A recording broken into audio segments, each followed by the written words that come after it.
Khandamandalakaram Vyaptam Yena Characharam Tatpadam Darshitam Yena Tasmai Shri Gurave Namaha Panchatattvatmakam Krishnam Bhaktarupaswarupakam Bhaktavataram Bhaktakhyam Namami Bhaktashaktikam Namah Pankajanabhaya Namah Pankajamaline Namah Pankajanetraya Namaste Pankajanghraye Krishnaya Vasudevaya Devaki Nandanaya Cha Nandagopakumaraya Govindaya Namo Namaha Vasudeva Sutam Devam Kamsachanuramardanam Devaki Paramanandam Krishnam Vande Jagadgurum Hare Krishna Krishna Krishna Hare Hare Hare Rama Rama Rama Hare Hare Hare Krishna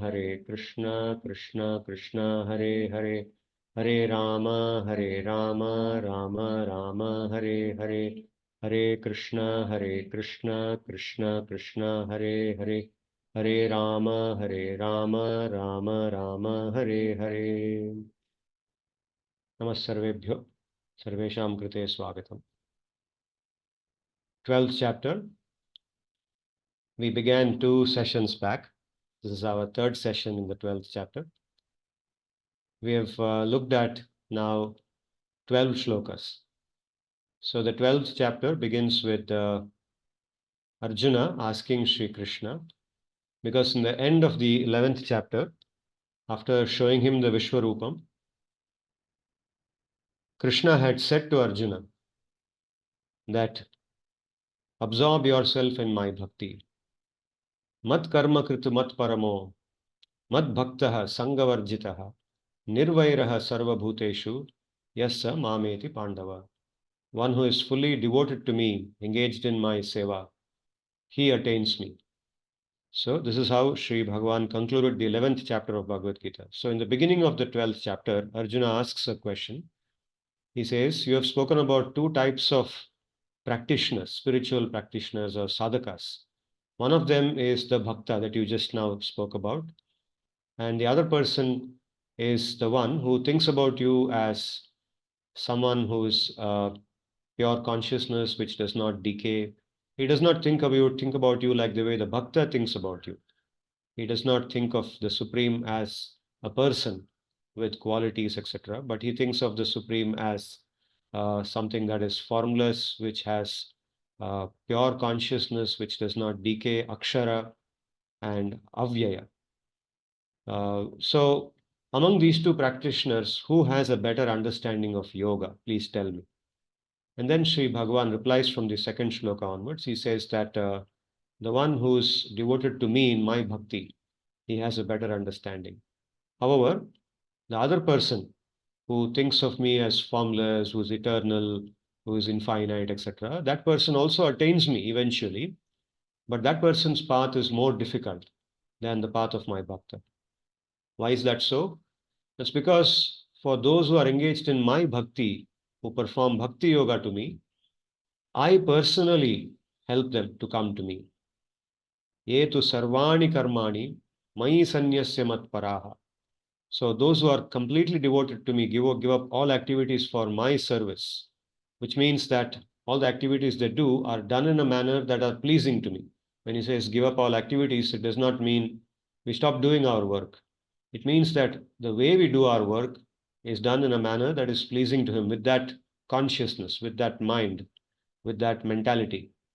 So that is bhakti. That's when it becomes bhakti, when we are concerned about our activities, our thinking, our existence as pleasing to Bhagavan. So he says when somebody does this, then I become the person who uplifts them from this mrityu samsara sagarat, from this samsara, which is an ocean of death, he says. I lift them from that ocean. So in bhakti, Sri Bhagavan personally becomes involved in the path of his bhakta, and he uplifts the bhakta. And that is why bhakti yoga is not only the most effective yoga, but it also the most easy compared to the different other processes of yoga. So this was in the 7th shloka. And then in the last session, we did the 8th shloka to the 12th shloka, which were as follows. I will just revise them. So Sri Bhagavan said, Mayyeva mana adhatsva mayi buddhim niveshaya nivasishyasi mayyeva ata urdhvam na samshayaha. He said, fully absorb your mind in me, your intelligence also enter it or insert it into me, absorb your intelligence in me. And by doing that, you will always reside in me, always be in me. So when he says always reside in me, he means that in our mind, in our heart, in our consciousness, we are always feeling his presence as we go about our life's activities. So he says this is beyond doubt. There is no doubt in this. But if you cannot do this, because this is something that requires a pure state of mind, a state of mind that is very pure. And what does that purity mean? We will see in today's shlokas. So suppose somebody cannot do this, then he says, Atha chittam samadhatum na shaknoshi mai sthiram abhyasa yoge na tato mamichhaptum dhananjaya. If you cannot do this, what I just said in the last shloka, then do abhyasa yoga, means by repeated practice, by effort, what is called as deliberate practice. Please try to fix your mind in me, absorb your mind in me. By doing that, then you will eventually be able to fix your mind in me. So this deliberate practice called abhyasa yoga is what he recommends. But if that also is not possible, abhyasepya samarthosi matkarma paramo bhava madarthamapi karmani kurvanna siddhimavapsyasi. If you cannot do even that, deliberate practice, like for example by doing japa, swadhyaya, repetition, then mat karma paramo bhava, engage in activities that are related to me, like visiting my temple, doing parikrama, or cleaning cleaning my puja room, different types of activities, having my prasadam, serving my prasadam to other people. So in that manner, you will be connected to me and eventually you will come to me. Now, if even that is difficult, because sometimes even to do this, one needs a basic shraddha in bhakti. One needs an attraction in bhakti, and that is something that everyone may not have. So for many people, karma yoga is a process. So he says, Athaitadyapya shaktosi kartum madhyogam ashritaha sarva karma phalatyagam tatah kuru yatatmavan. So if even that form of bhakti is not possible for you, then engage in karma yoga, which involves giving up your attachment to the fruits of your activities. Not giving up the activities themselves, but giving up attachment to them. Attachment, or you can say the bonding, the hankering for those fruits. Instead, just work as a matter of duty. Fixing your mind on the goal, work as a matter of duty. This is karma yoga. So he says, do this at least, because even by doing karma yoga, you will eventually become eligible to attain me. So in the next shloka, the last shloka that we saw in the last class, Shreyo hi jnanam abhyasat jnanat dhyanam vishishyate dhyanat karma phala tyagaha tyagat shantiranantaram. So if abhyasa yoga, the repetitive efforts to fix your mind on me is not possible, then at least you must try to have that knowledge about the self. And if that is not in you, then do the dhyan required to attain that knowledge, contemplation on the self. And that was the topic of the first 6 chapters of the Gita, how one should elevate the mind and try to fix the mind on the self, on oneself, on the jivatma spiritual nature. Okay, that's what he's advocating again. He's coming back to that. If bhakti is not possible for someone because of lack of shraddha or whatever, then at least practice karma yoga, fix your mind in the self, and then do sarva karma phalatyaga. That is very basic. You have to work without attachment to the fruits of this world, because that is where spirituality begins. That is where we become aware of our spiritual nature and begin to elevate ourselves towards that eternal consciousness, which we all have inside. Okay. So karma yoga is explained in these 2 shlokas, shloka number 11 and shloka number 12 of the 12th chapter of Bhagavad-gi. So we saw all this in the last class.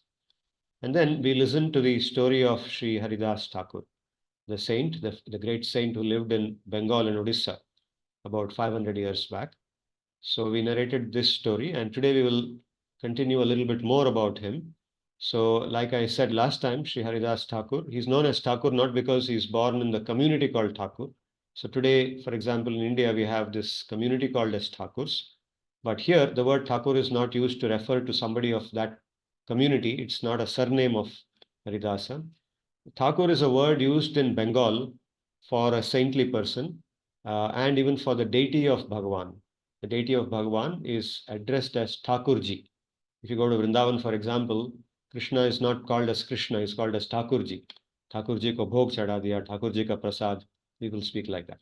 So this word Thakur here means a saintly person. So Haridas Thakur was a very famous saint, and he was particularly known for his attachment to the process of bhakti, which is japa. Japa is considered the most important, the most fundamental, and also in many ways the easiest process of bhakti. Japa means repeating the names of Bhagavan, again and again chanting that name and trying to put all one's attention to that name. By doing that with Shraddha, one's mentality becomes purified. One becomes free from unwanted, disturbing desires in the heart, which are the cause of our misery. So Sri Haridas Thakur was attached to that right from his childhood. And in the last session, we heard the story about how, because at that time the Muslim rule, the Mughal rule, the Muslim rule specifically, was was going on in India. In Bengal, the Nawab of Bengal was ruling, and there were many local administrators, Muslim administrators under that Nawab. And in the place where Haridas lived, there was one such administrator who, upon hearing a complaint about him that he was all the time chanting Krishna's name, he was actually brought up in a Muslim family, but he became attracted to the name of Krishna. So this agitated the Muslim governor, the ruler, and he called him and he said, I will punish you. Haridasa refused to change, and therefore he was punished. So he was beaten in the marketplace 22 times. In 22 different marketplaces, he was taken and he was beaten. And despite that, he survived and he is thrown into Ganga. And then he comes out of Ganga, he is alive, and he's still chanting the name. He's not stopping. So seeing that Muslim governor, his heart changes and he goes and begs for forgiveness. So Haridas Thakur, after that incident, which is a very famous incident in his life, he became even more famous than he already was. People realized that he has extraordinary powers. Okay, although that was not his purpose. A truly saintly person does not try to become famous with saintly activities. In fact, he doesn't like them. He doesn't like fame. He likes the saintly activities, but does not want to become famous. He tries to go away from fame. But still, because of his saintly nature, fame follows him. And people want to see him, take his blessings, take his advice. They also want to do what he's doing. They want to start saintliness in their own life. He inspires them. So Haridas Thakur was a character like that, and he brought many people to the path of bhakti. By looking at him, many people started chanting the name of Krishna. And as it went on, there's a famous story. After this, what happened? He goes, and this happened in a place called as Phulia in Navadvip, the Navadvip district, Nadia district in Bengal. Today it's called the Nadia district. There's a place called Navadvip where Mahaprabhu appeared, and that's where many of the Vaishnava saints of that time they lived. Even today there are many of them there. And very close to Navadvip is the place called as Shantipur. And Shantipur is where Advaita Acharya, one of the famous Vaishnava Acharyas of that time and a close associate of Sri Chaitanya Mahaprabhu, lived there. And Haridas Thakur used to very often visit him and spend time with him. So this was in the place called as Phulia. Phulia is near Shantipur. And the Ganga, one of the distributaries of Ganga's flows there. So as he was living there and chanting in his kutia, it so happened that a very poisonous snake also lived very close to his kutia, his kutir. So there was a neem tree, and around the neem tree, there was a thicket, a shrub. And below the shrub, there was a hole in which that snake was believed to live. And the snake was so venomous that its venom would spread in the air, and people who used to come to see Haridas Thakur would feel a bit suffocated, or they would feel uncomfortable. They would feel discomfort in coming there because of that snake's presence. So they reported to him that we want to come and see you, but we are afraid of the snake nearby. So we feel discouraged to come here. So when he came to hear this, what Sri Haridas did, he went to that place nearby, which was where the snake was reported to live. And he goes there and he prays to that snake from outside. He says, I heard that you are living here. If it is really true that you are here, and if you are hearing what I am saying now, please come out of this hole and leave this place and go. Because if you don't come out, then I will leave this place and go elsewhere. Either you come and you leave and go and find a different place, or I will leave this place because the bhaktas are not able to come here. So he prayed this with all his genuineness, and after some time, the snake comes out of that hole. It offers its respect to Haridas and it goes away from there. So this incident was seen by many of the bhaktas who were standing near him. And when they saw this happening, they were completely astonished. How can this ever be possible? For a human being to talk to a snake to acknowledge it, and then leave the place and go. So then again, the word spreads that he's got miraculous powers, and then even more people come and he becomes famous. So what happens is saintly people, when they get a lot of followers and they start attracting people to themselves, they don't stay there because they don't want that fame. They don't want popularity. So they go away from that place. So after some time, Haridas Thakur himself left the place and he went to a different place. So one of the places that he used to stay in is today in Bangladesh. It was earlier called Jashohar or Yashohar in Sanskrit. Jashohar is the Bengali version of Yashohar, and today it's called Jessore. And Jessore is a district in Bengal, the undivided India, but in today's India, it's part of Bangladesh. It's no longer part of India. It's one of the bordering districts of Bangladesh and India. So in Bangladesh, this Jessore district has a place called Budan Gram. That's where Sri Haridas Thakur was born. So he went to Jessore district and he occupied a place there, and he used to chant there in that place. He used to sit and do his Harinam. He took a vrat that I will do 300,000 Harinam in one day.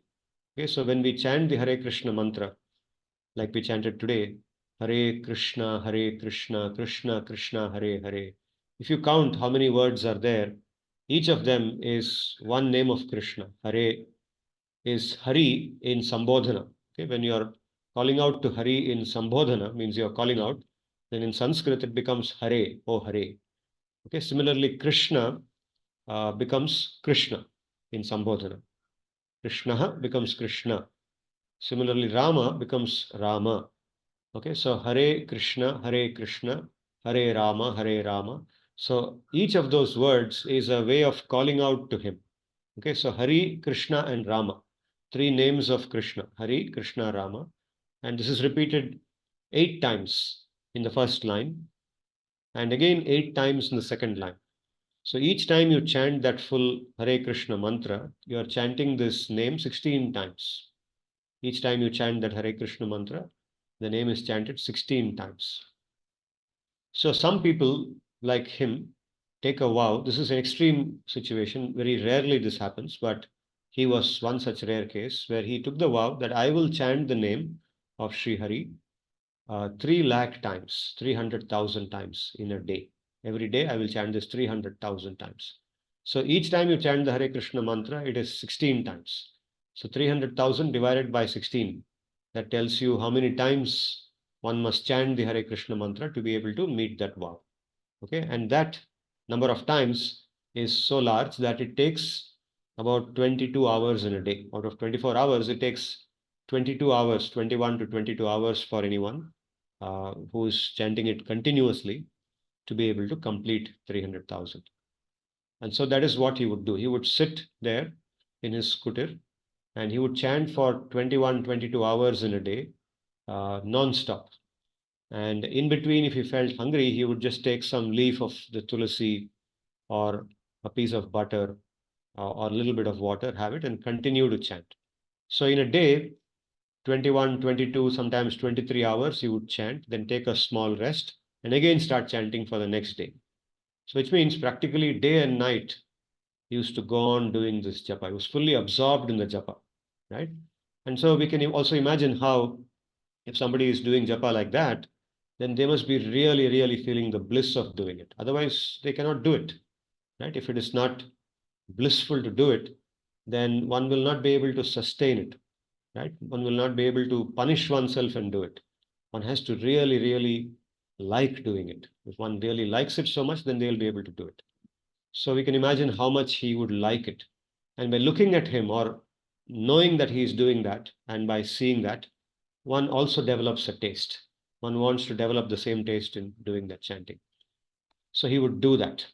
And knowing that he is doing that kind of a vrata, that news spread around that place, and people would come there and they would stand outside and they would offer their respects and not disturb him. Without disturbing him, they would offer their respect and they would go away from there. So as this happened, uh, and his fame again started building up. Okay, he had now gone from Fulia to this place in Jashore, and he was doing this. But the fame caught up with him. The fame would not leave him and caught up with him. And again, people started gathering around him and started offering their respect and so on. And as the news spread, there was the local governor. Again, the Muslim, the governor or the adipati of that place, Adhyaksha, he could not tolerate it. He felt, you know, first of all, Islam is the supreme religion, and this fellow is going away from it. And secondly, he's becoming famous for that also. Even Muslims are going and offering their respect to him. So this is not okay. So he became very, very envious, became very spiteful and hateful of Haridas. So he said, I will cleverly trick this fellow. If he directly goes and now tries to break him, he tries to stop him and pulls him out and gives some punishment, then he will become unpopular. People will say, what kind of fellow this guy is, right? Because so many people already had started worshipping Haridas. So he didn't want to do that. He didn't want to make himself unpopular in the process of stopping this. So he said, I will do something very cleverly. I will use a woman to trick him. So being a wealthy person, he also had contacts with a lot of women. He used to have a group of prostitutes around him. So what he did, he selected one of the youngest and the most beautiful among those prostitutes, and he called her and he said, now you have a mission to do for me. I will make you very wealthy if you do this. So he explained to her what she should do. So she agreed to do it because that is her profession after all. So what she does is she dresses herself up in a very attractive manner, which can, disturb the mind of a man. And so she goes in the evening, one fine evening when the night has begun, when it's become dark and Haridas is quietly chanting in his house, in his kutir. She goes there to his kutir and he's alone. He's sitting and doing his japa. And she goes and she sits next to him. She goes and sits in front of him. So he opens his eyes and she says, what do you want? So she offers her respect to him very respectfully. And she says in very soft voice, she says, look, I have been watching you for some time and you are so young. You're so good looking. You're so charming that no woman, can resist you. By looking at you, any woman will want to spend a night with you. So I've come now with that desire. So please accept me and please fulfill my desire. I want to spend this night with you. So she says like this to him. So he looks at her and he says, oh, sure, I'll do that. I'll do whatever you want. I'll fulfill your desire. But please give me some more time. I've taken a vow to complete so many times chanting the names of Krishna. So until I complete that, I can't do this. So please allow me to complete my vow. I have to complete 3 lakh names of Krishna, and then I will fulfill your desire. Whatever you want, I will do. So she's very happy. She knows that now the purpose for which she has come will be achieved. So she sits quietly without disturbing him, and she closes her eyes and she listens to his, because only thing he's doing is chanting the names. He's not doing anything else. So he goes on chanting Hare Krishna, Krishna Krishna, Hare Hare. And he goes on and on and on and on. And the evening becomes night, and the night becomes midnight, and midnight turns into early morning, and early morning turns into dawn. But he's not stopping. He's non-stop going on chanting, unbroken chanting. He goes on doing. So she's there waiting. She's feeling sleepy in between. She keeps herself awake because she wants to. She's expecting that any moment now he will complete and then she can start her job. But he doesn't stop. Now it becomes early morning. It becomes dawn, and the sun is about to rise. And now, obviously, when the sunrise is going to happen, that's not a time that you can do what she has come for. So then she looks at Haridas, and Haridas looks at her, and he has now completed his japa. So he's completed his japa, but the sun has risen. So he looks at her and says, "Oh, I know that you came for something, but I could not fulfill that. I'm really sorry. Please forgive me. But why don't you come again tomorrow night? By tomorrow, I will definitely fulfill your desire. Please come again." Okay. So when she hears that, she is very happy. She thinks that now she has failed, but now he has promised her that he will now fulfill it the next night. So she goes back. She goes back to her that person, that Muslim governor. His name is Ramachandra Khan. I remember that now. His name is Ramachandra Khan. Okay, those days I think many of those people were actually Hindus converted to Muslims. So he has a name like this, Ramachandra Khan. And she goes to him and she tells him that actually I was almost about to achieve what I went for, but this is what happened. And but tonight definitely it'll be over. So she goes back again the second night, and the second night also the same thing happens. He promises her that he will definitely fulfill her his her desire, but he has to complete his vow. And he requests her that, okay, as I am chanting, you also listen to me and try to understand what I am doing, so that we both can then have good time together. So he promises her to fulfill her desire, but he doesn't complete the chanting of the names. He goes on chanting, and as he is chanting, she is listening to him. She's listening and she's feeling something interesting about it. And as she is listening more and more, she also starts slowly repeating that name in her mouth. In between, sometimes she says, Haribol, Haribol, Haribol. That comes out of her mouth. And again, the next morning, it becomes dawn, and the same story, he apologizes to her. He says, what to do? I wanted to do it tonight, but it didn't happen. So please give me one more chance. Please come again tomorrow night. So third night she comes, and on the third night, when she is sitting there, and again he starts by saying, I will try to finish my vow as quickly as possible. And she is listening to the names, her mind starts changing. Because by listening to the name, even if you are doing what is called as namabhas means that you are hearing the name, but you're not doing it with the intention of doing bhakti. That is called namabhas. Means accidentally you're chanting the name. You're not doing it as a part of bhakti because you don't know what bhakti is. You don't have an intention to do bhakti. You're just hearing the name or just uttering the name, namabhas. And even by doing namabhas, it is said, the name is so powerful that it destroys all bad elements in the consciousness. So in her consciousness, she has come for an activity which is considered a bad activity, which is a impure activity. But now, because of hearing the name, that impurity is washed off. It is washed off to the extent that after some point, she forgets that she has come for that. That goes off in her mind, and she becomes very interested in chanting. She's now chanting along with him. By the time it becomes morning, she's so excited about the chanting that he stops his vow. He stops his chanting is over. That now she's chanting, and he says that now also I have finished chanting. But now her mind has become so pure that she falls at his feet. She falls at his feet and she says that, please forgive me. I came here for a different purpose. I didn't I wanted to actually destroy you. I have been sent by this local person called Ramachandra Khan. He's the governor here, and he wanted to destroy you. That is why he sent me.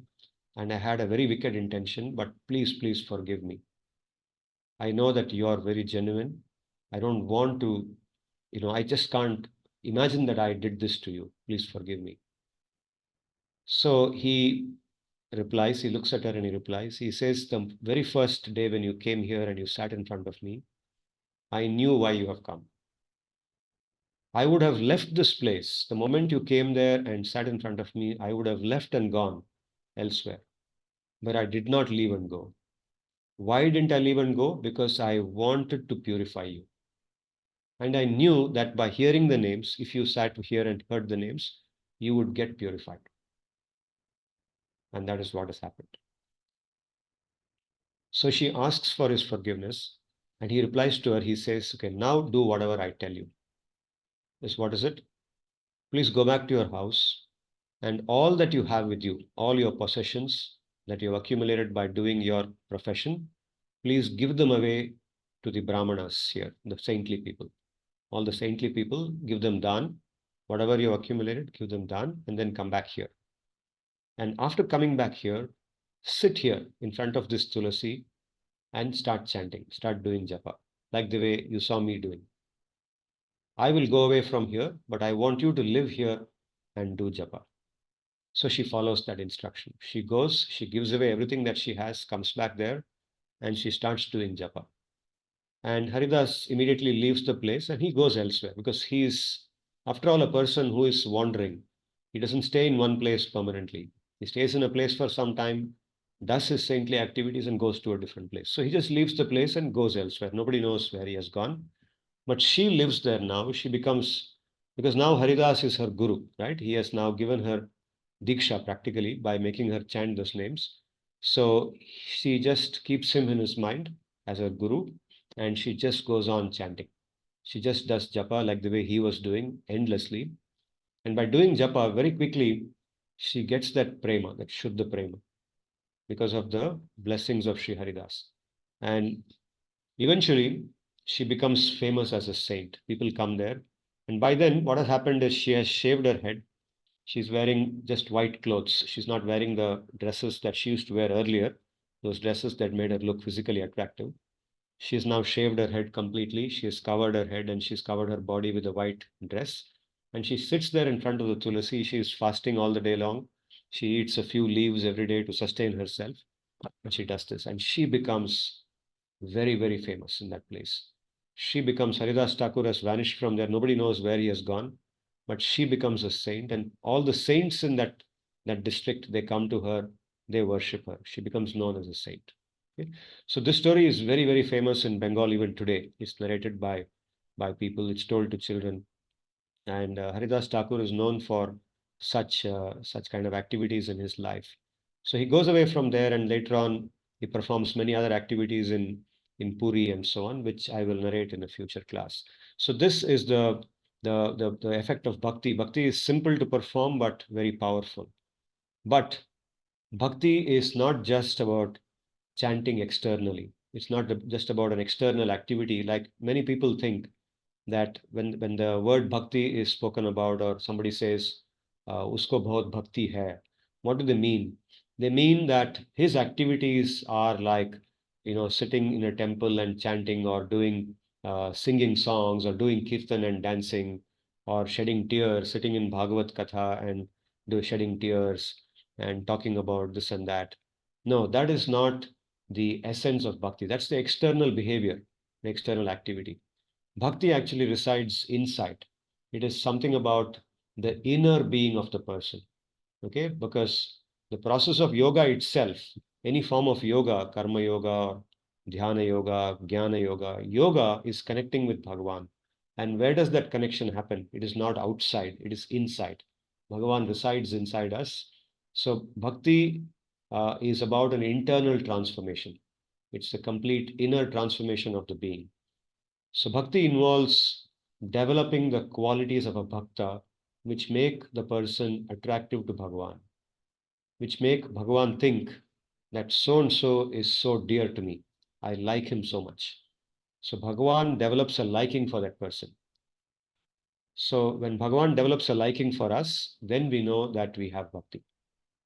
Okay, so what makes Bhagavan develop a liking for us? What attracts Bhagavan to us? So in the last 8 shlokas of the 12th chapter of of Bhagavad-gita, he lists 37 qualities. Sri Bhagavan lists 37 qualities of a human being which can make him very attractive to himself. So, what are those qualities? So, today we will look at 4 of those 8 shlokas in which there are 21 qualities listed. Okay, so I will begin with now the 13th shloka of the 12th chapter, where Sri Bhagavan explains what makes the bhakta dear to him. Advesta sarvabhutanam maitrah karuna evacha nirmamo nirahankaraha samadukkas sukakshami santushtas satatam yogi yatatma dridhanishchayah mayyarpitamano buddhir yo madbhaktas same priyaha. So what is Shri Bhagavan saying here? He is listing different qualities. The very first quality, and I think the most fundamental quality, is this quality of adveshta sarva bhutana. So I have also said this in earlier classes. Adveshta means what? The word adveshta comes from the root dvish. Dvish means to hate. Okay, hatred. Dvishati or dvishate. Dveshta or dvesh. Dveshaha means hatred or envy or jealousy. Okay, and that is a very deep-rooted aspect of samsara. Why are we in the samsara? Elsewhere in the Gita, Sri Bhagavan in the 7th chapter says, Ichcha dvesha samuttena dvandva mohena bharata sarva bhutani sammoham sarge yanti parantapa. We experience material suffering, material existence because of ichcha and dvesha. Dvesha is the property by which we do not like other people. We have a hatred towards others. Or when others are happy, we become unhappy. When others are unhappy, when somebody else is experiencing some misery, when we see that, we become happy. If that happens, that means we have dvesh inside us. Dvesh is the property inside us which makes us feel happy when we see someone in misery, and which makes us feel unhappy or miserable when we see another person being happy. And this is even more aggravated when that other person is someone we already dislike. We have an enmity towards, or we think that person dislikes us. So when we see a person who we think dislikes us or whom we dislike, and that person is unhappy, then we become very happy. And when that person is happy, we become very unhappy. And this comes because of the presence of that quality known as dvesh inside us.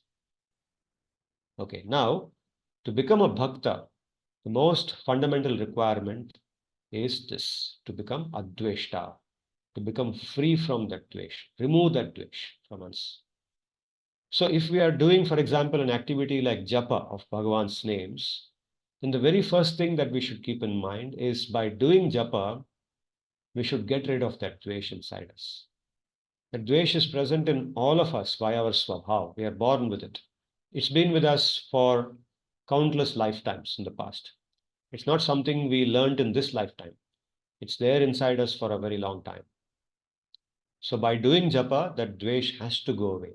We should reach a state of mind when even if we see somebody who doesn't like us happy, we should not feel unhappy. We should be neutral at least. Similarly, if we see somebody whom we don't like unhappy, then we should not be unhappy. Or when we see them happy, we should not become unhappy. If we are able to reach that state, when we have no hatred towards anybody, when we are able to look at everybody neutrally, then we know that we have actually got some control, or we have got some freedom, I would say, not control, but some freedom from our dvesh. So that's the meaning of adveshta. Adveshta is a person who does not have dvesh in him. And that is why you see in the story of Haridas Thakur, when Haridas Thakur is being beaten by those people who are the servants of that Muslim king, they are beating him. But he doesn't feel any anger towards them. He doesn't feel any envy towards them. Of course, he may try to protect himself. Somebody who's being beaten doesn't say, come and beat me. Nobody will say, even a bhakta doesn't say that. Here, Haridas Thakur is not telling them to beat him. They have caught hold of him and they are beating him because of their envy towards him. And although he doesn't want that, he does not feel any anger towards them. He is able to pray when they are beating him. He's got the strength in him to pray to Bhagavan that please forgive them. They don't know what they are doing. Please forgive them. Okay. That is possible only if somebody is adveshta. And similarly, in the Mahabharata, we see Yudhishthira's character. Yudhishthira had this property him, and that is why Krishna was so fond of him. Krishna was so dear. Krishna considered Yudhishthira very dear to himself. So he tells Yudhishthira many times that I will be your servant. You tell me what you want, I will do it for you. Yudhishthira, you see, many times Duryodhana insults him. Again and again he insults him, insults his wife. But Yudhishthira does not feel any anger towards him. If he had felt angry even earlier, then Mahabharata would have got over much earlier, because he had so much opportunity to kill Duryodhana. He could have killed him easily and finished him off. But he does not do that. Right? Because there is no dvesh in his heart. He is very pure. So, adveshta sarva bhutanam maitraha, the next quality. So, these are all qualities which come from being an adveshta. Maitraha means one who is a friend, one who has a friendly disposition towards other people. By default, that person is friendly. Karunaha, kind.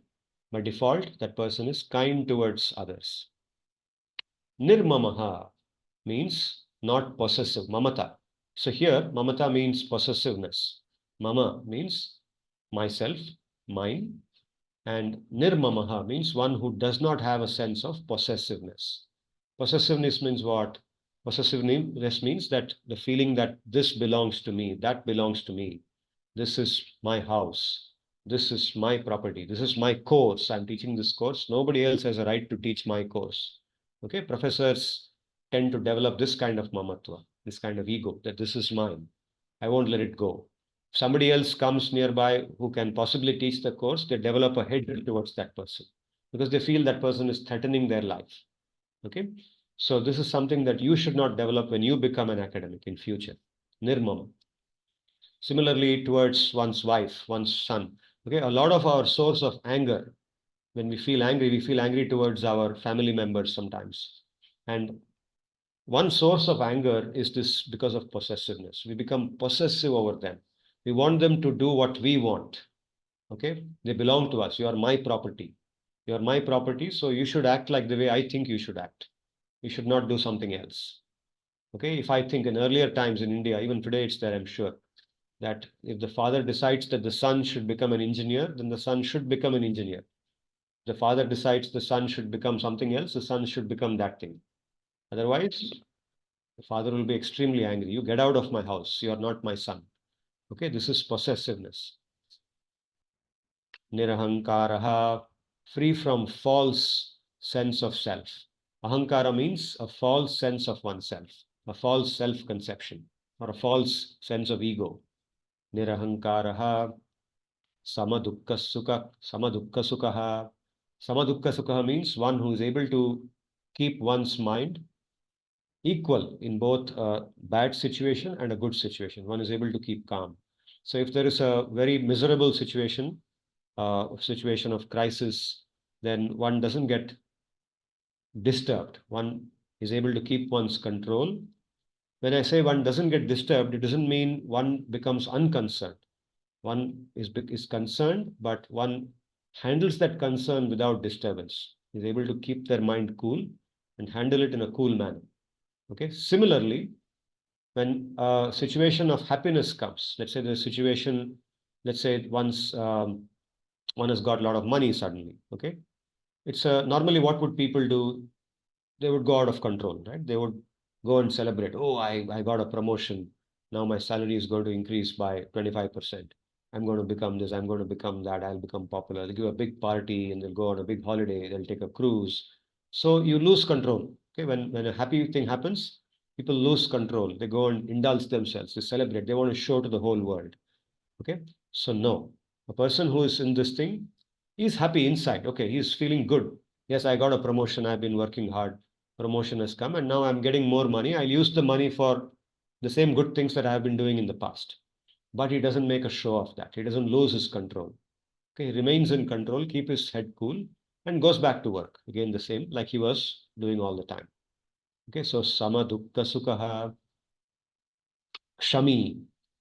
The next property is Shami. Shami means a person who has Shamata. Kshama asya asti iti Kshami. So Kshami is a person who has a great amount of tolerance. Tolerance, again, like just like we said, sama dukkha sukha. He has tolerance to all kinds of situations. He's able to uh, keep himself in control. Okay, he's able to tolerate difficult times. He's also able to tolerate happy times. Santushtaha satatam, always content inside. Okay, internally, not feeling hankering for something that one doesn't have. Okay, or not feeling disturbed by thinking that, okay, my neighbor has something, or he joined after me. He's younger to me, he's junior to me, but already he has a SUV with him. I still have only a Maruti 800. Okay, I'm still driving a Maruti 800, but this fellow, he joined only last year. He's already bought a SUV. He's reporting to me, but he has a SUV. I only have a Maruti 800. How is it possible? So this kind of a feeling of discontent, a discontent with what one has. Okay, I gave a very simple example, but you can think of many examples in our own lives where we feel discontent with what we have. Okay, this is not big enough for me. I should have better luxury in my life. Okay, but a person who is a bhakta, because he gets so much happiness in the path of bhakti itself, he is happy with something that is simple. Anything simple, enough.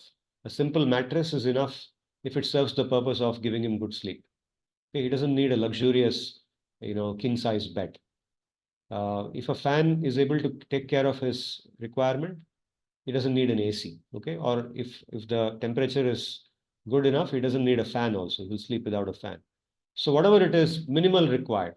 Whatever is minimal required to live a stable and happy life, whereby his bhakti can continue, he is santushtaha. He doesn't want to accumulate, doesn't compare with somebody else. He's content. Yogi. Yogi means a person who is very disciplined in the matter of doing his bhakti. Okay, here it's referring to the bhakti yogi, the person who's in the path of bhakti yoga, ensures that all the activities of bhakti are done in a disciplined manner, like the way we heard Haridas Thakur doing. Yatatma. Yatatma is a person, this comes in the context of karma yoga also, yatatma. Yatatma is one who has controlled his mind and senses. They're under his control and they are regulated. Dhrida nishchayaha, one whose determination, one who has ascertained that I will do this. He's committed. His commitment is dhrida, steady, undisturbed. Nothing can shake it, unshaken. Mai arpita mano buddhihi, one whose mind and intelligence are offered to me, are for me, who has given his mind and intelligence for me. In whatever he does, thinks about my concern, whether I will be happy or not. And he does that. Okay, Mai arpita mano buddhihi yomat bhaktaha same priyaha. So my bhakta who bears no hatred, but is friendly and kind towards all living beings, who is not possessive, who lacks a false self-conception and is non-egoistic, who is equally poised in happiness and distress, who is tolerant, who is always content within, who is engaged in the practices of bhakti yoga, whose mind and senses are under control, and who has resolute determination and whose mind and intelligence are offered to me, is dear to me. Same priyaha, he says. Now, yasman no dvijate loko, lokan no dvijate chayah, harsha marsha bhayo dvegair, mukto yassacha me priyaha. So Shri Bhagavan continues, he says, yasmat na udvijate lokaha. One by whom other people do not feel disturbed. Okay? Udvijate means feels disturbed. Yasmat na udvijate. Yasmat na udvijate. Yasmat na udvijate means by whom one does not get disturbed. Lokaha means the people or the world. The word lokaha can be used for a person. It can be used for a word for the world also. So by whom no one else gets disturbed. Person who lives his life in a manner that is completely undisturbing to others. He knows how to live in this world without disturbing others. Okay. So if at all somebody gets disturbed, it is because of that person's jealousy. Like we saw in the case of Haridas Thakur, or in the case of Yudhishthira, we see Duryodhana is always disturbed because of Yudhishthira's presence. Why? Not because Yudhishthira does something to him, it's because Duryodhana is unable to tolerate the success that Yudhishthira experiences. He is not able to think that Yudhishthira should be happy or can be happy. He cannot accept it. So he is disturbed. But here it doesn't mean that. It means that a person who is a bhakta will live his life in a manner that will not disturb others, will conduct himself in a manner that is very cooperative, very peaceful. He will avoid fights. If there is an opportunity for some fight to happen, he will quickly move away from there. He will not let the fight happen. Okay, so this is the way a bhakta lives. Lokan no udvijate chayaha. And who lives his life in a manner that he himself does not get disturbed by others. So it is not that others don't get disturbed by him alone, but he also ensures that others cannot disturb him, because his expectations from others are so low. He doesn't expect anything from others. He keeps himself occupied in his bhakti, in his duties. He does his duties in a meticulous manner, that even if others try to disturb him, he evades them and he doesn't get disturbed. Okay. So yasman no dvijate loko, lokan no dvijate chayaha, harsha marsha bhayo dvegair muktaha. Harsha amarsha. Harsha means exhilaration or excitement. Amarsha means the opposite of that, depression, or situations of anger, depression, the negative emotions. Harsha means the positive emotions. Amarsha means all the negative emotions. Bhaya. Bhaya means fear. And udvega means anxiety. Anxiety that, tomorrow something will go wrong. Anxiety that I won't get a promotion. Anxiety that, my insurance will not be achieved, or whatever, different kinds of anxieties. So harsha marsha bhayodvegaihi muktaha. He is free from that. Because how can a bhakta be free? Does it mean that he becomes numb to everything? He becomes unreal about this world? He's no longer aware of the realities of the world? No, it doesn't mean that at all. It just means that he sees the reality better than others can see. That is why he becomes free from anxiety. Not because he becomes numb to the realities, not because he becomes blind or he becomes foolish, but because he sees the reality better. And what is meant by seeing the reality better? Seeing the reality better means to understand Bhagavan as the source of everything, and how everything in this world is running under the control of Bhagavan. Everything is under his direction. And all that I'm experiencing now, for example, the happiness, the success, and everything, is nothing but a fruit of the karma that I have done in the past, and the fruit of the karma that I'm doing in this life. So all that karma is leading to those happy and miserable situations. If misery comes to me, then I don't get disturbed if I have the understanding that this is something that has resulted from what has happened in the past. I don't feel angry. Initially, I may get disturbed when something bad happens, but I'm able to overcome that if I have the understanding that, okay, after all, the misery won't come if I did not do something which makes me deserving of that misery. So this understanding which the bhakta has, the bhakta, you see, bhakti is always done with jnana. There is always jnana which accompanies bhakti. It is said that jnana and vairagya, jnana and vairagya, two properties, they are like the servants of bhakti. Bhakti is like a queen, and jnana and vairagya are like her maid servants. So this jnana, complete jnana of reality, including his own spiritual nature, is a property of somebody who does bhakti. And that is why I have said many times earlier too, bhakti is not just an emotional thing. It is not just a sentimental feeling in the mind. And it is wrong to say that bhakti is for those who are emotional. Bhakti is for the most intelligent people. And that's exactly what Krishna says many times in the Bhagavad-Gita. Okay, so how is a person who is a bhakta free from anxiety or free from, doesn't get excited by anything that normally people get excited by, doesn't get disturbed by people, by things that normally people get disturbed by? It's because of the jnana that he has. That Jnana makes him see or enables him to see the reality as it is all the time. Okay, so such a person, he says, Ya sa cha me priyaha. One who is like this is very dear to me. That person, my bhakta, by whom the world does not feel troubled, and who does not feel troubled by the world, and who is free from cravings for pleasures, anger, and jealousy of others, fears and anxieties, is dear to me. Going forward, Anapekshah shuchir daksha udasino gathavyatah sarvarambha parityagi yo mad bhaktas same priyaha. Anapeksha. Apeksha. The word apeksha means one who has an expectation or a want from this world, right? And one of the sources of our misery in this world is because we have expectations of others, the way others will behave with us, our expectations from our boss or our subordinates. So anapeksha does not expect anything from anybody, completely detached. He just expects only from himself that I will do my duty. I'll be able to do what I'm supposed to do sincerely. Shuchihi. Shuchihi means a person who is pure. So Shuchihi or Shaucha is a property of cleanliness, purity. So there are two types of Shaucha, Antashaucha and Bahishaucha. External cleanliness and internal cleanliness.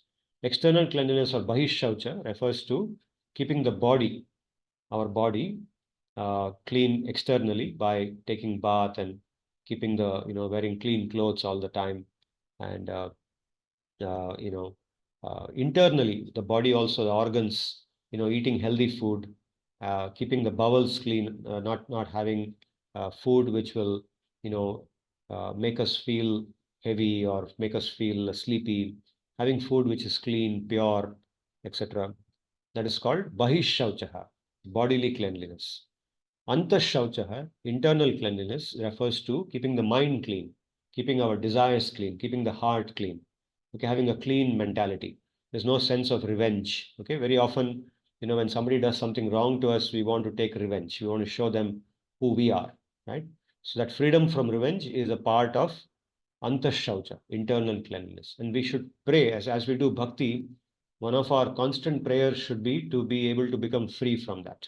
Okay? Dakshaha. Dakshaha means one who is expert, one who is skilled in doing what he does. Okay? Dakshaha. Udasina. Udasina means again one who is neutral. Udasina word is used for neutrality or one who is dissociated from anything. One who is very neutral, impartial, neutral, neutral towards everything. One who works, there's no political affiliation that I am you, he is mine, this person is not mine. Udasina. Gathavyataha. Vyatha means fear or anxiety, troubles. So again, Gathavyataha means one who is free from all troubles, anxieties, disturbing thoughts in the mind.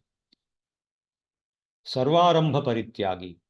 Sarvarambha Parityagi means one who gives up any distraction to bhakti. Arambha means initiative, taking up something new. Okay. So now once somebody is in the path of bhakti, then they are steady. They want to be cautious. They want to know, they want to ensure that nothing disturbs it. Right. So they don't take up any initiative which distracts them from bhakti. But they will take up all initiatives which are aligned to bhakti. It is not that now that they take up bhakti that they can't do anything more in life. No, they will do a lot of things in life, but they will do everything which is aligned to that path of bhakti, which is consistent with path of bhakti.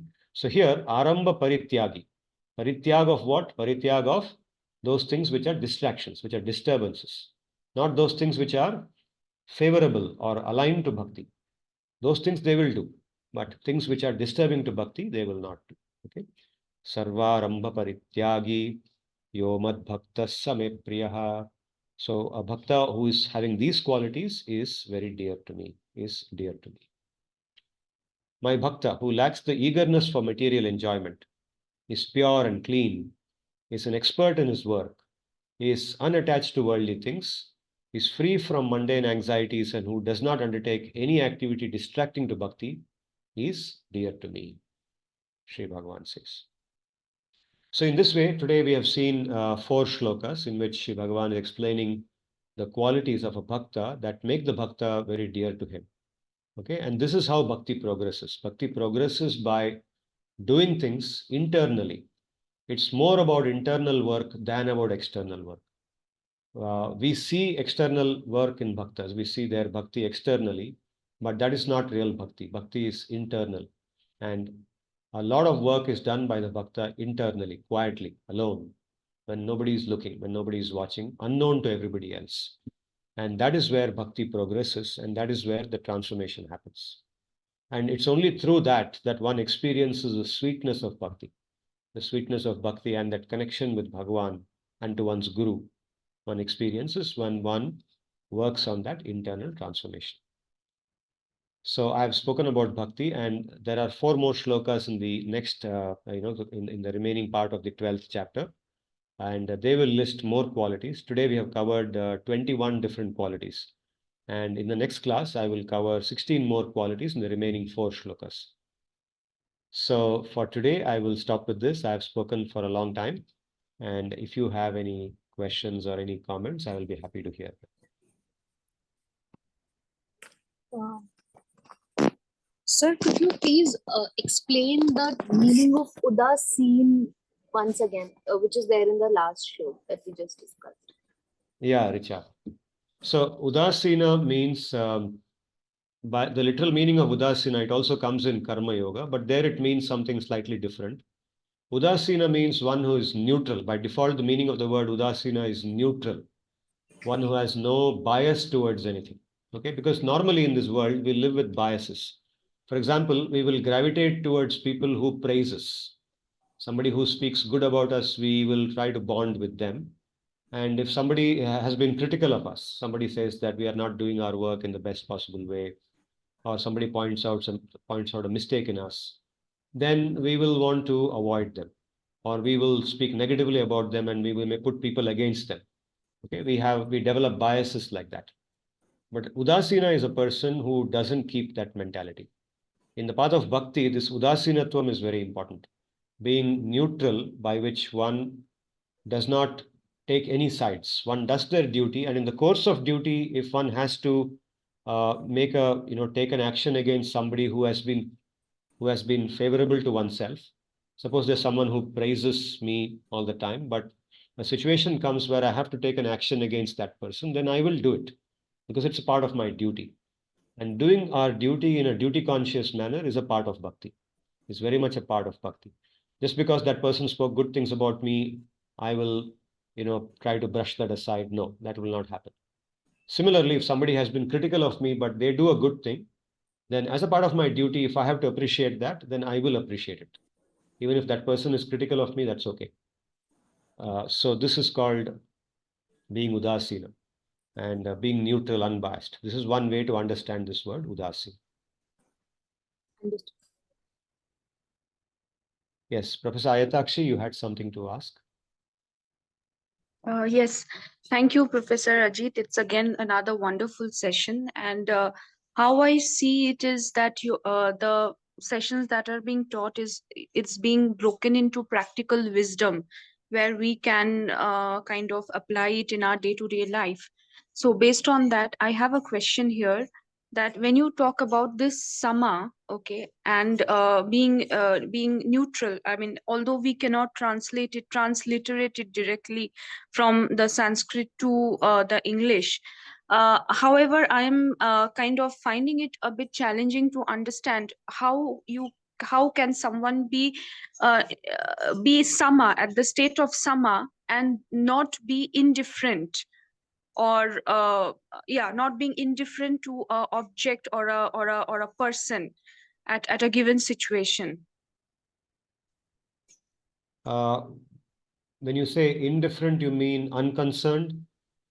Unconcerned is what you mean, or what exactly do you mean by indifferent?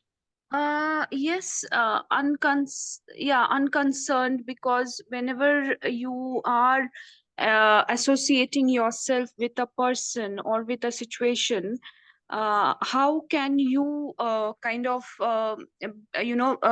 be not worry about that particular thing if it is kind of disturbing you? Okay, suppose if a mother is worried about child's health, okay, who is a sick child, and how can that person, how can the mother be in a state of sama when, when the child is not keeping well? Oh, okay. Now I understand. Yes, exactly. Very good question. I think a very, very relevant question. And this is a question that comes to all of us. Okay, here, both in Karma Yoga and in Bhakti Yoga, and any form of yoga, we should understand that being sama is not at all about being unconcerned, or it's not about being not responsible. Being detached, being equanimous, is not about being not responsible or not concerned.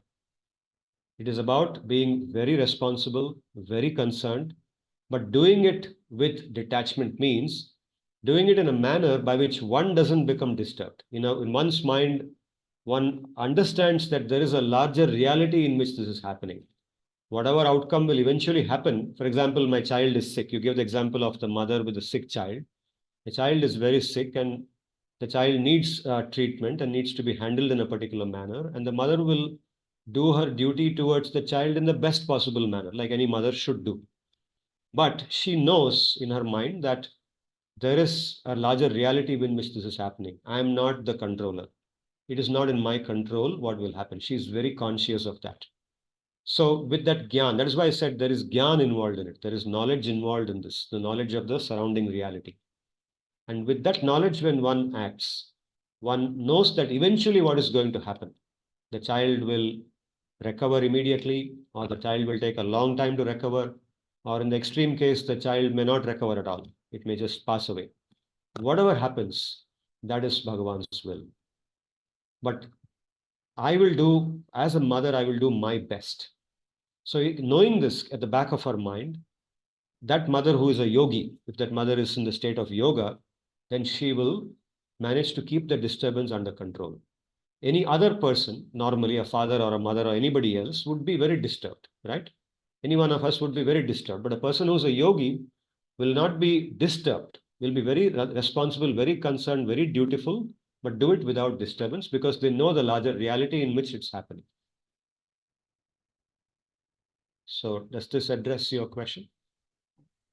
Yes, so that means that it involves a kind of churning of the mind, of the consciousness, and maybe this practice of japa, and that would help. Yes. Yes, exactly. The word churning is not appropriate. It's about purification.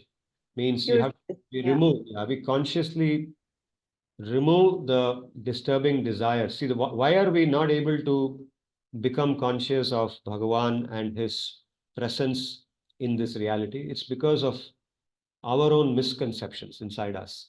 We are attached to certain things, our own ego, and so on.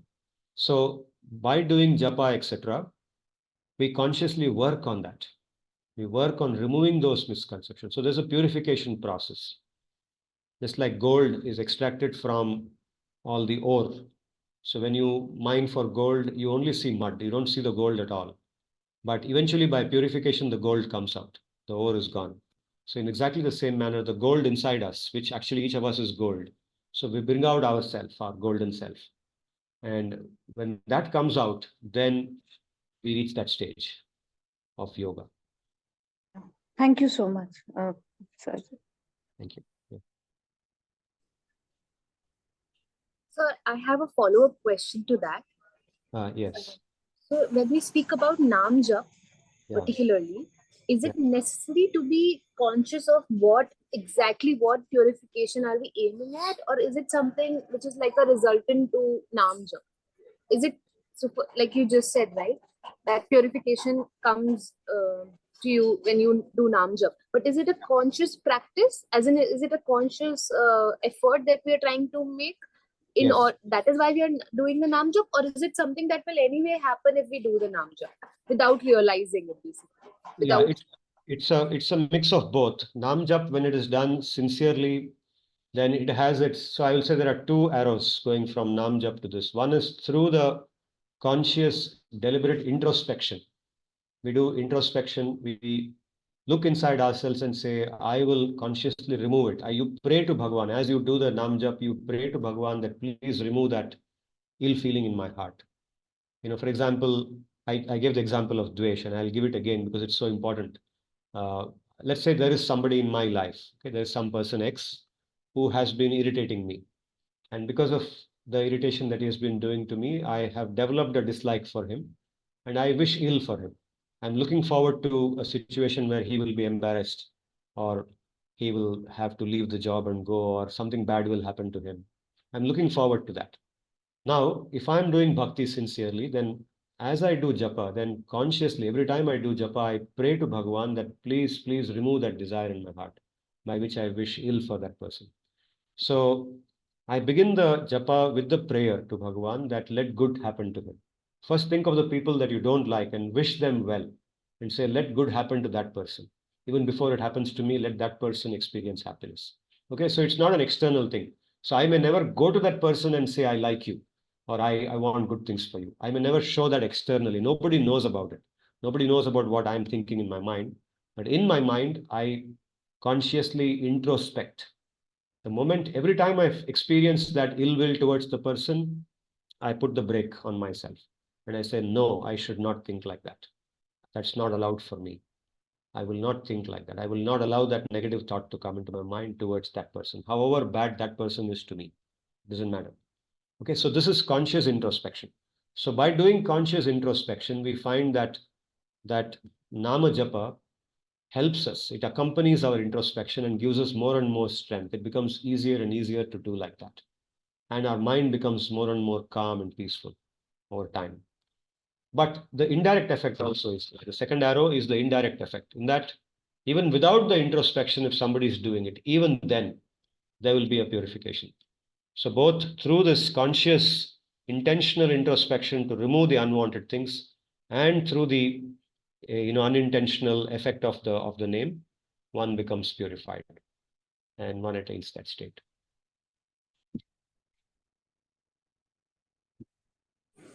Understood. So this is not only for dvesha, because I've given a lot of examples now, but for all other weaknesses also. For example, we have a weakness for food. Okay, that is, at least in my case, I can frankly admit that I have a weakness for sweets. And that is something that keeps dragging me. I end up eating more sweet than that's good for me, than good for my health. And I know I'm doing wrong because it also affects when I do my japa, then my mind is sometimes not able to concentrate because I've eaten, one more laddu than I should have had yesterday. So I'm working on that. I'm thinking, telling myself and praying also to Bhagavan to please give me the strength to be able to control my tongue. Okay, so this is not only for dvesh, but for all kinds of desires. Gross desires, subtle desires, desire for power, desire for luxury, desire for anything. All kinds of desires.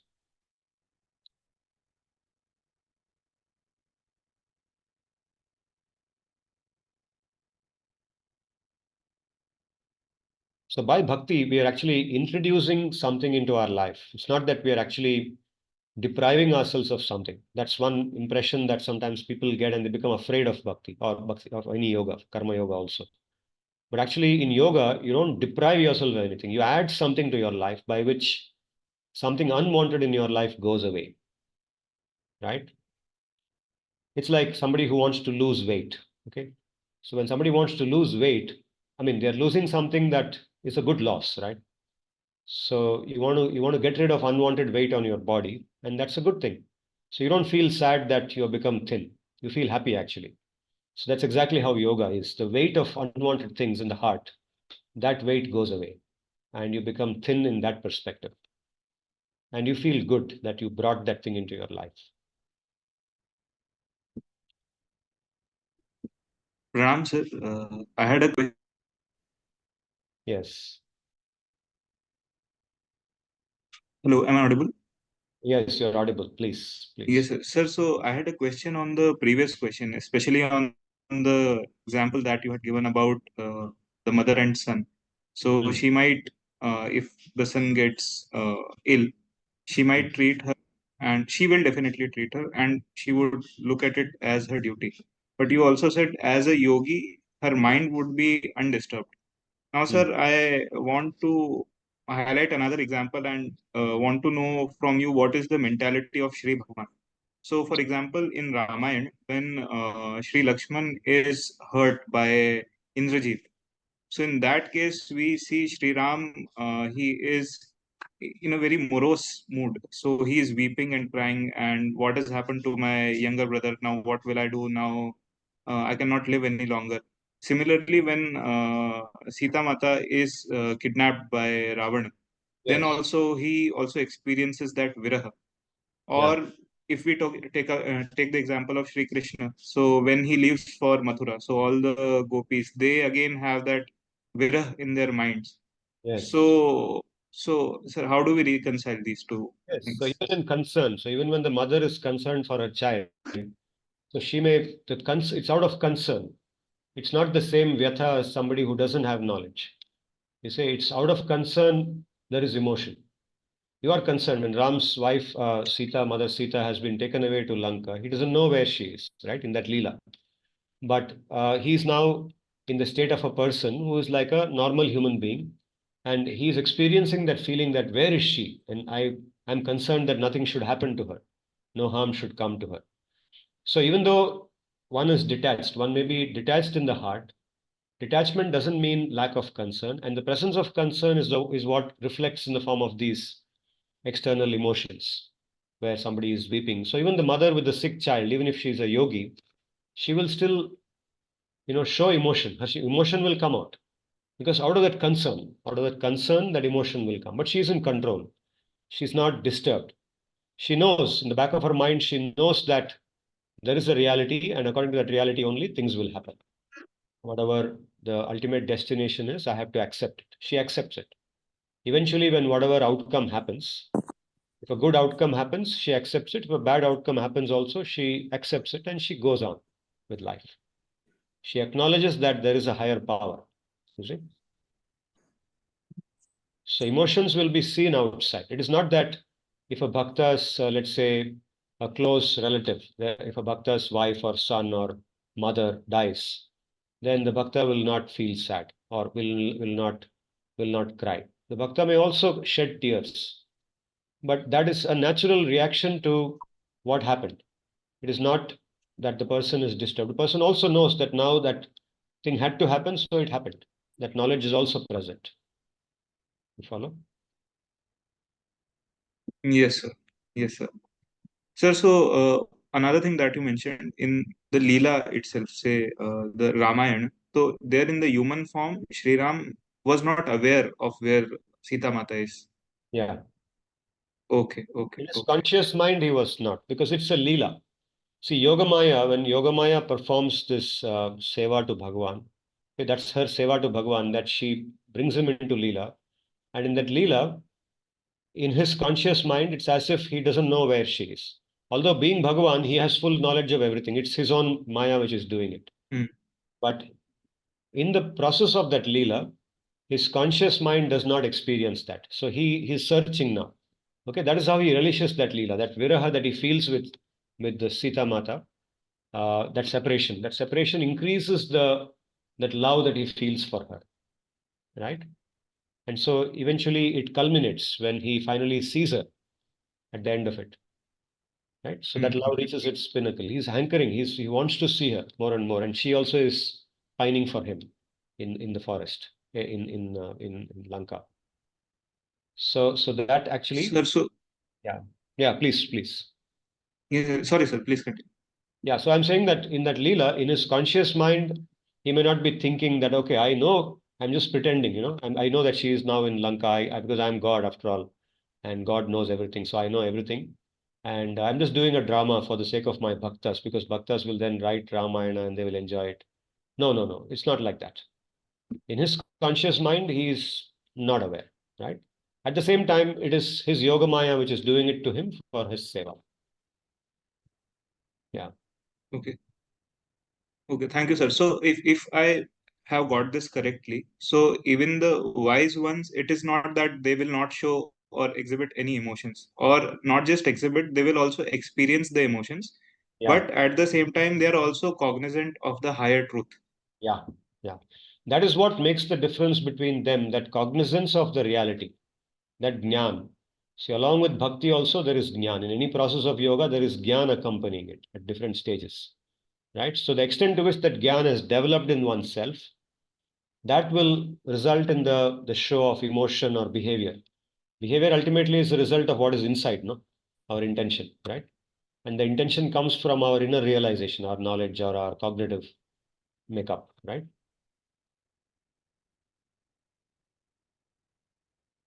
Sorry, sir, my internet was unstable, so I lost you at that. Yeah, basically, I was repeating what I said earlier, that our behavior is a result of our inner cognitive makeup. Whatever our understanding is, that drives our intentions to do something, and then that in turn drives our behavior. So, yes, a person on the path of yoga who is maturing in yoga increasingly has this gyan, and this gyan is what differentiates the person in yoga from the person who is not in yoga. And that is why the person in yoga is able to keep their calm, is able to be very calm and composed in all situations because of the conscious presence of this gyan in them, through which they connect with that higher reality. They're able to call on that higher reality to guide them, to take charge of them and to protect them. They feel that protection all the time. So, sir, if I may relate this in one of the shlokas, I think the 14th shloka, Yeah. the term used was nirmama, or I think the 13th shloka, what we discussed. Yeah. So, if a sadhaka has nirmama, so it means he has the sense of non-ownership, but Yes. he must still retain the sense of trusteeship. That Yes. okay, this is the animate or inanimate object that I have in association with me, and now I'm responsible for this for the time being, and as time lapses then I'll have to part away. So I'm not the owner, but rather I'm a trustee. Exactly. It's like a responsible CEO who runs the company. So right now, I'm the CEO of this company until my retirement or whatever, until my term is over. And I'm responsible to make sure this company runs properly. Everything happens in an ethical manner. Nothing is done wrongly. The customers are happy, right? So he's also because he has the knowledge that he has to leave one day. So he doesn't think this company belongs to me. He's only an employee, right? So that's the meaning of nirmama. I'm here for some time, and for some time, so and so is my wife, so and so is my son, so and so is my daughter, so and so is my husband, for some time. And I will do everything responsibly towards all of them. But I know that I have to leave, and they don't permanently belong to me. They belong to God. Everything belongs to Krishna. Nothing belongs to me. That realization is continuous and very strong.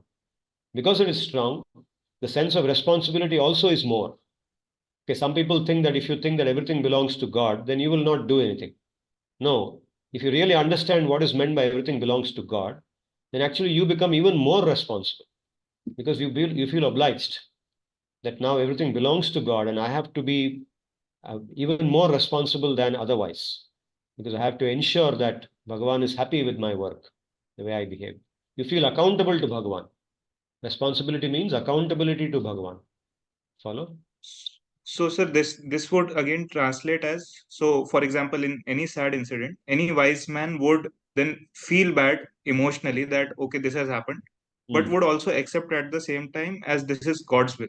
So, Jaisi Hari Ichha. Exactly.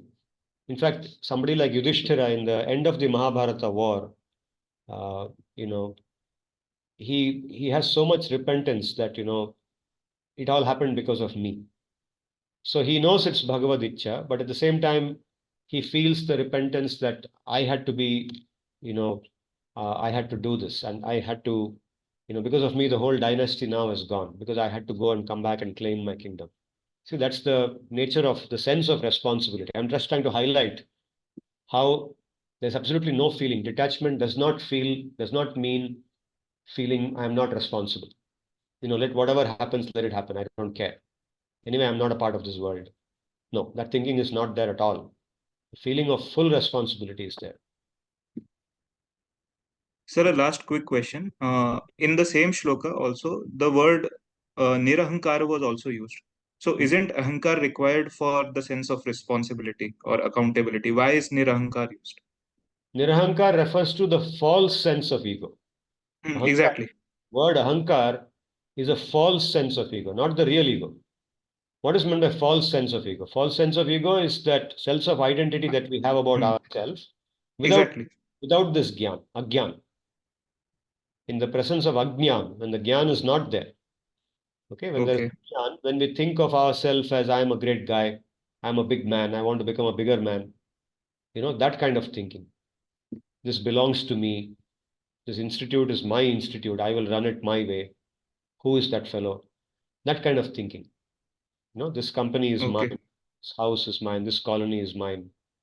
So this misconception, when there is misconception and agyan, that is the ahankara. Ahankara is associated with that false identity of self. Yeah.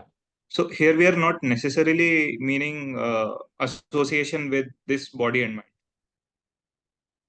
Yeah, not necessarily that. So even if there is gyan, and with that gyan, one knows that now I have this body. Okay, this is a body which has been given to me because of my past karma. And I know that this body will last for some time, and I have to use this body for the right thing. I have to according to dharma. Dharma ke anusar chalna chahiye. So when that gyan is there, then that ahankar is not there anymore. Right? You are now going away from the ahankar. The ahankar has been removed. नहीं, but to follow that dharma I need that ahankar, right?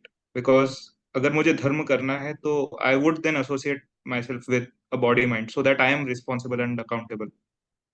Yeah, correct. So that's not called ahankara. See, that again depends on what kind of dharma you're doing. So you've spoken about samanya dharma and parodharma. Now we are talking about yoga. Yoga is parodharma.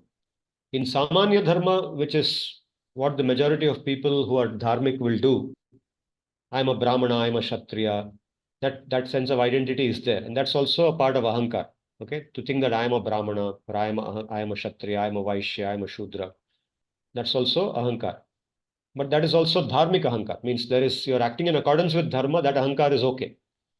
So here nirahankar means even that is gone. When you're doing bhakti, you have given up even that ahankar. Okay, even karma yoga, you will not give up that much ahankar. In bhakti, you give it up completely. You identify yourself only as a das of Bhagavan. मैं भगवान का दास हूँ. In fact, भगवान के दास का दास हूँ. दासा दासानुदासा means I am the servant of the servant of the servant of Bhagavan. That kind of thinking. Whereby there is no identity that I am a brahmana, I am a professor, I am a CEO, I am the governor of the kingdom. Nothing.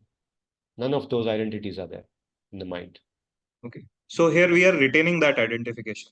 Even in ahankar, when we are using this word, so we are retaining still some identification at some level, even like the das of Sri Bhagavan. Yeah. The das of Bhagavan is a nitya, what do you call, swarupa. It's not this ahankar. Okay. It's called here as ahankar. The word ahankar used here is to represent that false thing.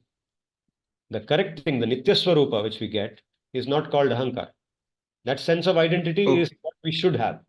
That is eternal. Okay. Understood? Got it, sir. Yeah. So then, even though somebody may be the governor of a kingdom or governor of a state, that person then, if he's in the state of yoga, then he will say that I have to play the role of a governor, even though I know that I am not eternally a governor. That's not my real identity. I have to play that role right now. So he does it without ahankar.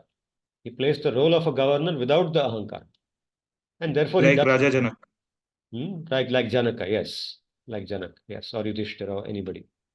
So they are people who have gone beyond that ahankar. They have managed to get rid of the ahankar and they're now doing it in full jnana.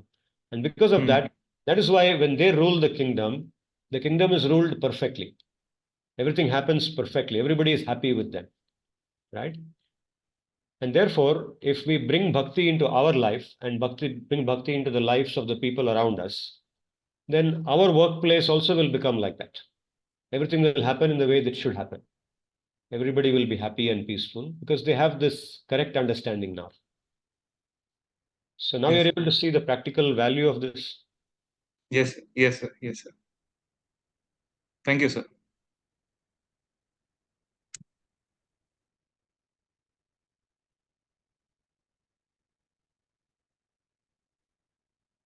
Okay, it's 8 o'clock now, but I see that Puneet has a question. So I'll take one more question. Puneet?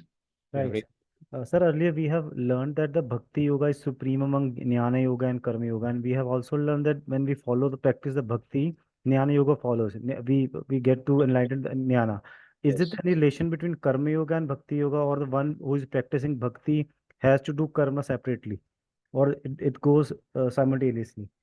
Suppose one is very indulgent in Karma and he will be automatically involved in Bhakti. Yeah. So when one starts the process of bhakti, if one has developed a shraddha in bhakti, bhakti begins with the shraddha, that there is some reality in this. Okay, one becomes attracted to something connected to Bhagavan and the activities of the other bhaktas. And so that shraddha is the beginning of bhakti. If one develops that shraddha and starts the process of bhakti yoga, then one doesn't have to do karma yoga separately. Unlike in the case of jnana yoga. Jnana yoga requires that one has done karma yoga till some point to have attained that status whereby one becomes qualified to do jnana yoga. Otherwise, one cannot do jnana yoga properly. But in the path of bhakti, that's not required. Bhakti is swayam prabala, is described as swayam prabala, means it is powerful by itself. It has power by itself. So without doing any other form of yoga, if one does bhakti yoga properly in the way in which it is meant to be done, then one doesn't need to depend on karma or anything else. Sir, but then one question comes to my mind. Then why did Shri Krishna is advising Arjuna to follow the path of karma rather than bhakti? He is Yeah. already a very divine bhakta of Shri Krishna. Yeah. Because the advice given to Arjuna in the Bhagavad-Gita is not actually meant for him. Okay. It is meant for us, for the Okay. masses of population. Okay. So Arjuna is deliberately put in that confused situation in order to be able to give the Gita to the public. That You means understand? bhakti yoga is the ultimate supreme goal for one should follow. Yes, yes. If one is able to accept that and bring that into one's life, then one need not worry about anything else. One need not worry about karma, karma yoga, etc. Thank you, sir. Good. Yeah. Okay. If there are no more questions, I will stop for today, which is 8 o'clock today. I'll just say the Antyamangalam, and as before, please chant the Hare Krishna mantra with me.